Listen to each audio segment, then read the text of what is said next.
gue mau nangis kalau sampai kayak gini. Oh, gue mendapatkan sebuah rasa yang luar biasa. Lo tau gak sih, dunia lo runtuh, punya uang sekian, punya properti sekian, punya harta sekian, saat lo dapat penyakit yang rasanya saat itu adalah penyakit yang paling ganas ya dalam seumur hidup gue. Gak ada gunanya. 10 tahun, 12 tahun gue berkarya tuh apa gunanya kalau gue nggak bisa sehat dan nggak bisa menikmati itu semuanya gitu kan. Dan akhirnya gue bingung mau cerita sama siapa. Nah, akhirnya yaudah gue memutuskan hari itu gue mau sholatnya itu mungkin gue nggak mengerti ya semua arti-arti dari bacaan sholat gue, tapi gue baca semuanya dengan sangat amat perlahan. Dan di tengah-tengah sholat itu gue nangis sendirian di kamar hotel gue, nangis.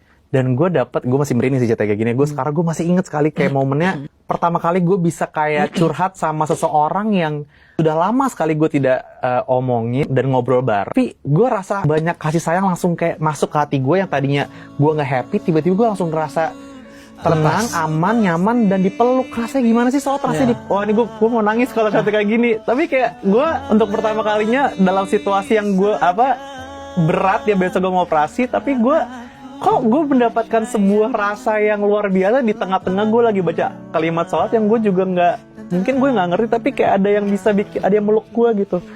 Sampai hari ini ya gue sangat amat bersyukur malahan dikasih penyakit dan dikasih momen itu, karena kalau enggak kayaknya gue nggak punya koneksi itu. Dan sampai sekarang alhamdulillah gue ngerasa cukup gitu. Ya kekurangan gue, semua penyakit gue segala macam, tapi gue nggak pernah melihat ini sebagai sesuatu ujian lagi gitu. Ini adalah sebuah karunia gitu yang Tuhan kasih ke gue. Dan akhirnya dari saat itu gue ngerasa sholat itu, dari hari itu gue sholat itu bukan karena gue kewajiban, tapi kayak sebagai tanda gue bersyukur. Karena kalau gue nggak sholat rasanya gue nggak bersyukur gitu. Jadi gue malu sama diri gue sendiri.